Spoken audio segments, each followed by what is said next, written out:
Um dos maiores erros que nós cometemos aqui em São Paulo, quando se fala de conservação urbana, inclusive é o que causa muito abandono de imóvel aqui, é o excesso de tombamentos, né? A gente aqui, para quem não sabe o que é tombamento, se você tem um imóvel considerado histórico, você não pode fazer absolutamente nada. Você não pode bater um prego numa parede, você não pode pintar uma parede sem autorização de um burocrata com uma caneta na mão. Isso causa um enorme problema aqui em São Paulo, que é o excesso de imóveis tombados e abandonados. Só para vocês terem uma ideia, na região de São Paulo, só na região de São Paulo Central, nós temos mais do que o dobro de imóveis tombados do que toda a cidade do Rio de Janeiro. Nós temos mais imóveis tombados do que, por exemplo, algumas cidades da Europa. Portanto, a minha proposta é flexibilizar essas leis de tombamento para que a gente tome como exemplo, por exemplo, a Barcelona.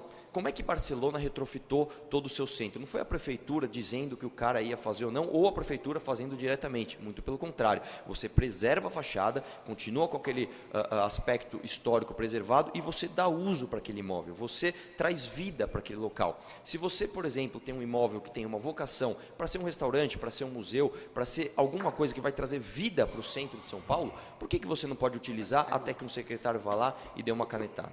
Candidato Guilherme Boulos, 1 minuto para o seu comentário. Olha, gente, sabe qual é o problema? Que a lei no Brasil, ela não é cumprida quando é para favorecer os mais pobres. O Estatuto da Cidade, o Plano Diretor de São Paulo reforça isso, diz que imóvel que está abandonado deveria ser desapropriado e transformado em moradia popular.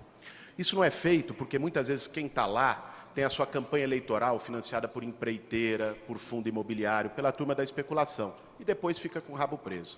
Eu não tenho rabo preso com a gente. E vou dizer para vocês, quem é que ganha com um imóvel abandonado no centro? Nós vamos fazer a lei ser cumprida. Esses imóveis vão ser desapropriados, muitos devem mais imposto que o valor dele próprio, vão ser transformados em moradia popular através de uma reforma, de requalificação, usar os térreos para fazer área comercial, pegar os casarões abandonados no centro, transformar em centro cultural, em equipamentos públicos, levar vida e diversidade para o centro de São Paulo. É assim que a gente combate o abandono. Arthur Duval, 1 minuto para a tréplica. Olha, Guilherme Boulos, eu vou começar concordando com você. Você realmente sabe dizer quem é que ganha com um imóvel abandonado no centro. Mas a minha proposta aqui é fazer com que as pessoas de fato consigam aproveitar todo o potencial que nós temos no centro. Vou dar um exemplo para você. Quantas praças da Sé existem no mundo? Uma.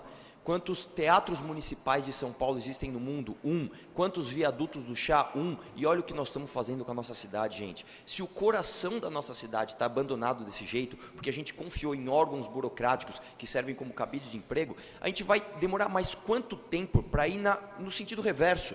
Tá? A minha opinião é que a gente tem que fazer o que funciona no resto do mundo. A gente tem de flexibilizar as leis de zonamento e as leis de uso de imóveis para que a iniciativa privada consiga explorar a vocação que São Paulo tem de prestação de serviço e gerar emprego e renda. São Paulo sabe ganhar dinheiro, só precisa estar livre. Candidato. Vote Arthur, voto 51.